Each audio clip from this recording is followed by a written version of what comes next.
Ari ñu doore ko ab communiqué bu bàyyeekoo ci direction générale bu Touba TV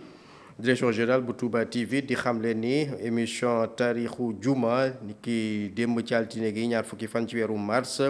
ci bi ñuy benn waxtu jotee am na daal ay naataal yu ñaaw yoo xamante ni dañu ko jàllale ci télé bi loole itam doon loo xamante ni indi na ay yàqu-yàqu ci jamono joo xamante ni daal nit ñi ngi doon teewlu émission boobee. loolee nag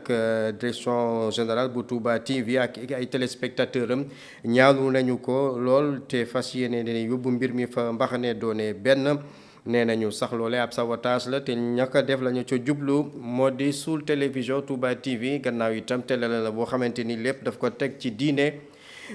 am na sax plainte boo xamante ni teg nañu ko ci kanamu procureur bu de la République ngir que ñu topp ña def jëf ju ñaaw joojee.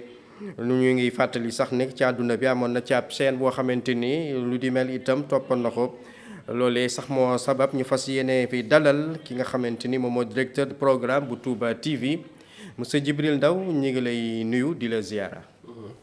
maa ngi lay fay Moussa di la ziar yow yi tamit di ziar yi tamit téléspectateurs yi ñuy seetaan. Sëñ Djibril Ndaw kon yaay directeur programme bu Touba TV nañu ko jotee di ab bataaxal bu bàyyeekoo ci direction générale bi kon démb ci benn waxtu ba benn waxtu teg fanweeri simili naataal yu ñaaw yooyee nga xamante ni dañu ko sërëxal ci télé bi maanaam tey ji su fekkente ni dañoo bëgg leeral askan wi lan nañuy teg ci seeni yoxo. waa kay Moussa nga may ma door ci kàddu yi si di massawu téléspectateur yu Touba TV ñi nga xamante ni dañ leen a forcé ñu xool image boo xamante ni waruñu ko woon a gis loo xamante ni dafay laal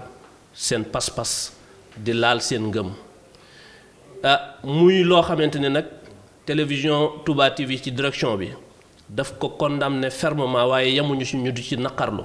ci ñaari anam naqarlu bi ci njëkk mooy télé boo xamante ni ba mu juddoog léegi kenn mësu koo dégg lu dul ci diine télé boo xam ne musique du ñu ci kundung tama du ñu ci kundung diine yi lislaam njàngalem Serigne Touba ci la ñu nekk moom la ñuy dox naka jekk kon télé boobu am na yeneen i gis-gis ak yeneen i yëg-yëg lu jël xeeti image yu mel noonu di ko jox ay téléspectateur am ma profité di ci leeral këni loolu mel noonu nag bu amee mooy suñu fréquence bi nga xamante ni ci la télévision Touba TV di jaar ci la ay nit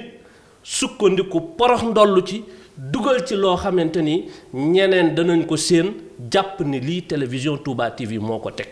waaye du lu télévision Touba TV teg du loo xamante ni tamit ci ay technicien Touba TV la bàyyi ko coow li bëri na ci média bi coow li bëri na ci presse bi ñu naan ana télé ba ana directeur yaak ana responsable télé ba loolu di daw lu tax mu daw lu yàgg te kenn arrêté wu ko foofu tamit il faut ñu leeral waaw foofu moo jar a leeral Moussa mooy télé bi dafa am ñaari façon de diffusion benn bi diffusion numérique la mooy bi nga xamante ni moom mooy jaar ci TNT bi dem ca centre bi nga xamante ni moom la waa TNT di yor ñi nga xamante ni ñoo doon seetaan télé bi ci jamono jooju ci numérique bi muy ci TNT bi amul ci kenn koo xamante ni gis na image bi kon donc ñun instant boobu ñu ngi doon diffuser suñu programme normal te li ñu ci gën a naqadi mooy émission bi doon daw tudd taarixu juma di émission boo xamante ni jamono jooju ñu ngi wane njàngalay Serigne Touba di wane jeexital ya xew ca naawel ak foofa la yàqkat yooyu profitoo dugal ci loolu mu am ci nag loo xamante ni mënees na koo sante yàlla ndax xëy na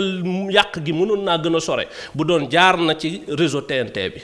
waaye boo gisee diggante ñi nga xamante ni mooy ñi génn Dakar xëy na gisuñu image yooyu waaye liñ ci mën a xam daal mooy fréquence sub Touba TV ci jamono jooju ay nit yoo xamante ni xëy na am nañu yeneen jublu jël nañu suñu fréquence jàllale ci loo xamante ni du noonu boo gisee nag mu yàgg mooy parce que division bi jógewul fii ci Touba TV bu doon bëgg comme ni ñu koy waxee ci presse bi parce que yi tamit waaw Moussa xam nga yu mel ni bu xewee damay ñaan tamit mbokki presse yi ñuy jege si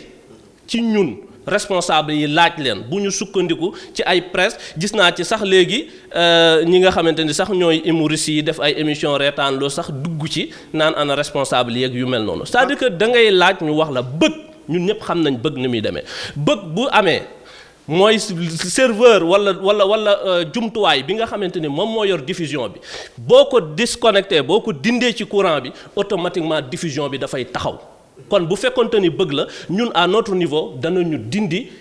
fa diffusion bi du jóge muy source ba mu yam fa mais li tax mu yàgg parce que jógewul ci ñun c'est indépendant leneen la lu jóge ci biti jaar ci suñu fréquence y a eu lu ñuy wax déplacement de fréquence suñu fréquence moo doon dox ba mu yàgg mu toxu beneen dugg ci dugal ci beneen programme te ñi ko doon seetaan ñi ko jot a gis mën nañoo seere ni jamono jooju loolu di jàll logo Touba TV new ci lu jotaat bi la te bokku ci léegi yi direction Touba TV lan la fas yéene def ginnaaw itam mbir mi toll na fii doon ab mbam lan la direction générale fas yéene def. waaw li ñuy def mooy dañoo nekk ci réewum droit ab dëkk nag bu fekkee dañ ko jël teg ko ci yoon ñu porté nu préjudice bu toll na biñ ñu porté parce que préjudice bi weesuwul ñu tudd télévision Touba TV ñu lëkkale suñu tur ak Touba. ñu jël image yu mel noonu jàllale ko ci tey boo gisee ñëpp jóg sawar ko parce que dañoo tudd Touba TV ñëpp jóg jël ko naan Touba TV nangam te xëy na sax à travers Touba TV ñu bëgg cee jaar di égratigner Touba loolu déjà préjudice la lu naqar la loo xamante ne taalibe yépp ñu ngi koy naqarlu direction Touba TV di ko naqarlu personnel bi ak képp kuy bëggee télévision Touba TV loolu naqadina la kon loolu préjudice la moo tax direction bi jóg jébbal procureur de la république ab plainte bi yi tamit jubluwuñ ci ludut setal suñu der leeral yi tamit askan wi ni leen lii ñuy tudd di tudd Touba TV laalu ca jegewu ca du lu bàyyikoo ci ñun du loo xamante ni sax bokk na ci suñu yitte loolu moom la ñu def jébbal nañ ko nag yoon ñu bàyyi yoon def liggéeyam bu yoon defee liggéeyam incha allah dinañu déterminer lan mooy responsabilité yi kan moo ca laal kan moo ci laalut naka la demee ak yu mel noonu am nañu confiance ci suñu yoonum réew ñu bàyyi yoon def liggéeyam sëñ Moussa. jërëjëf Serigne Djibril Ndaw di directeur programme bu Touba TV doon leeral mbir yooyee kon nag mbir mi mu ngi ci loxoy yoon te yoon incha allah dana ko leeral Touba TV dellu rek di fàttali ni lii doonu ca dara lu ñu ca sànni la ci ay programme am te ñaawlu na ko.